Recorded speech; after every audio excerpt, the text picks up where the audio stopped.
saya Mila Junita dengan NIM 2386207005 dari program studi S1 PG PAUD Fakultas Keguruan Ilmu Pendidikan Universitas Pahlawan Tuan Kuta Busai dengan dosen pengampu Bapak Muhammad Fauziddin SAG MPD.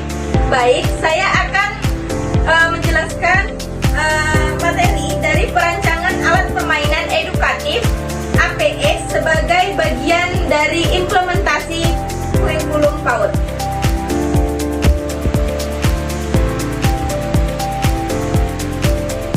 Perancangan alat permainan edukatif APE sebagai bagian dari implementasi kurikulum PAUD. Dalam dunia pendidikan, anak usia dini PAUD mempelajari berbasis permainan memiliki peran yang sangat penting. Salah satu komponen utama dalam pembelajaran PAUD adalah penggunaan alat permainan edukatif APE. APE dirancang untuk mendukung perkembangan anak secara holistik, mencakup aspek kognitif, motorik, sosial emosional, dan bahasa. Dari implementasi kurikulum PAUD, APE menjadi sarana strategi yang mendukung proses pembelajaran berbasis pengalaman dan bermain. Oleh karena itu, perancangan APE yang tepat sangat penting untuk mendukung tujuan pembelajaran yang diterapkan dalam kurikulum PAUD. B. Pentingnya APE dalam pembelajaran PAUD. B. Pentingnya APE dalam pendidikan PAUD. Pendidikan anak usia dini menekankan pentingnya pendekatan yang sesuai dengan kebutuhan perkembangan anak. Anak usia dini belajar melalui eksplorasi dan bermain, sehingga APE menjadi media yang efektif untuk memperkenalkan konsep-konsep dasar seperti warna, bentuk, angka, dan huruf-huruf.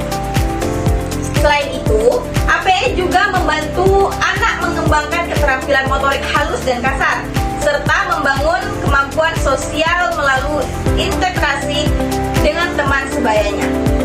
Kurikulum PAUD di Indonesia mengacu pada prinsip pembelajaran yang holistik dan integratif. Dalam konteks ini, APE dirancang tidak hanya untuk mendukung pembelajaran akademik, tetapi juga untuk membentuk karakter anak dan mengembangkan aktivitas. APE yang dirancang dengan baik dapat menjadi jembatan antara teori pembelajaran dan praktik, memberikan pengalaman belajar yang menyenangkan sekaligus bermakna. C. Prinsip dalam merancang APE. Perancangan APE harus memperhatikan beberapa prinsip utama agar sesuai dengan kebutuhan anak usia dini. 1. Keamanan dan kenyamanan. APE harus dirancang dengan bahan yang aman, tidak beracun, dan tidak memiliki sudut tajam yang berpotensi membahayakan anak. Ukurannya juga harus sesuai dengan tangan anak agar mudah digunakan. Yang kedua, sesuai dengan tahap perkembangan anak. APE perlu dirancang berdasarkan usia dan tahapan perkembangan anak. Misalnya, untuk anak usia 2-3 tahun, APE sebaiknya sederhana dan berfokus pada eksplorasi sensorik.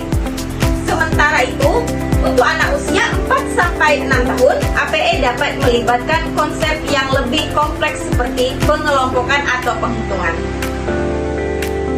Selanjutnya, yang ketiga, stimulus multisensori. APE yang efektif harus merangsang berbagai indera anak seperti penglihatan, pendengaran, dan sentuhan. Hal ini membantu anak memahami konsep dengan lebih baik dan mendukung perkembangan otak secara optimal. Dan yang keempat yaitu fleksibilitas penggunaan. APE dirancang dengan fleksibilitas memungkinkan anak untuk menggunakan alat tersebut dalam berbagai cara. Misalnya, kayu dapat digunakan untuk membangun menara, menghitung, atau mengenal warna dan bentuk. Selanjutnya, D. Perancangan APE. 1. Identifikasi kebutuhan. Langkah awal dalam merancang APE adalah memahami kebutuhan pembelajaran. Berdasarkan kurikulum PAUD, guru dan perancangan perlu mengidentifikasi kompetensi yang ingin dicapai dan tantangan yang dihadapi dalam pembelajaran. Yang kedua, pemeliharaan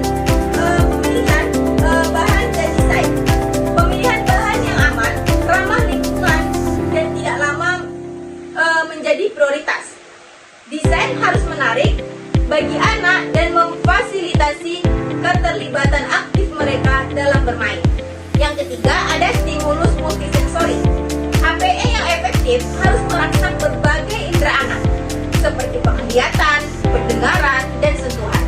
Hal ini membantu anak memahami konsep dengan lebih baik dan mendukung perkembangan otak secara optimal. Yang keempat ada fleksibilitas penggunaan. APE yang dirancang dengan fleksibilitas memungkinkan anak untuk menggunakan alat tersebut dalam berbagai cara. Misalnya, balok kayu dapat digunakan untuk membangun menara, menghitung, atau mengenal warna dan bentuk. Selanjutnya contoh implementasi APE.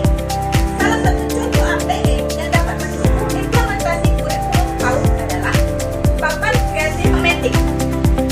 APE ini terdiri dari papan magnetik dan potongan-potongan bermakna berbentuk huruf, angka, dan gambar yang dapat ditempelkan. Melalui APE ini, anak dapat belajar mengenal huruf, mengeja kata sederhana, dan berhitung. Selain itu, anak juga dapat bermain secara kreatif. Contoh lainnya adalah balok angka dan warna yang membantu anak mengenal konsep jumlah dan warna, sekaligus mengembangkan kemampuan motorik halus. Dengan menggunakan balok ini, anak dapat bermain menyusun menara. Kesimpulan yang dapat diambil dari penjelasan saya tadi yaitu perancangan alat permainan edukatif APE merupakan langkah strategi dalam implementasi kurikulum PAUD dan memperhatikan prinsip-prinsip keamanan, kesesuaian perkembangan, dan simbol multisensori. APE dapat menjadi sarana pembelajaran yang efektif dan menyenangkan.